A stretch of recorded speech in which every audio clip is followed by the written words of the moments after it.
Vous le savez, depuis hier, deux châteaux en Alsace font partie de la deuxième édition du Loto du patrimoine. Dans le Haut-Rhin, le gagnant est le château de Vesserlin et dans le Bas-Rhin, celui d'Andelot. Et ce sera pour ce dernier une manne financière qui va permettre de sauver le monument, car le socle de l'édifice s'effondre. Olivier Stéphane, Anaël Blanchard. Je t'explique un peu le travail. On va refaire toute cette partie-là, dévégétalisée par l'entreprise, bien sûr échafaudage. La tour, elle s'en occupera plus tard. On voit là-bas le bout de mur, tout en haut, c'est le chantier d'insertion qui le fera. Elle a un goût de gros lot pour les amis du château d'Andelot, cette édition 2019 du Loto du patrimoine. Car ce qu'elle va permettre, c'est la consolidation de l'assise du château qui se dégrade. Avec la dévégétalisation, les fissures du rocher apparaissent au grand jour. Plus bas, on voit au bloc de granit tombé à terre que la pierre porteuse s'effrite. Il y a urgence.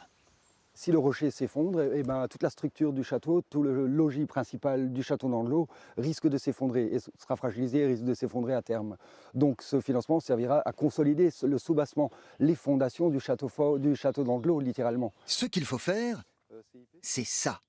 Consolider l'existant avec des tire-fonds et projeter sous le château, sur le rocher, une enveloppe de mortier. De tels travaux avaient déjà été réalisés ponctuellement, on le voit, il y a 2 ans. Coût prévu, des nouveaux renforcements, environ 400 000 €.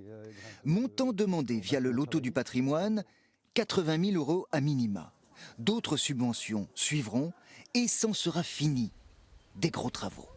Je pense que là, ça termine un cycle de 20 ans, plusieurs campagnes de gros travaux menées par des entreprises parce que les bénévoles ou les chantiers d'insertion ne pouvaient y répondre. Et je pense que maintenant, on pourra aller tranquillement sur 2, 3, 4 générations avec des petits travaux qui pourront justement maintenir à flot le château. Reste quand même une inconnue. Combien le Loto du patrimoine donnera exactement à ce château, visité chaque année par 20 000 touristes?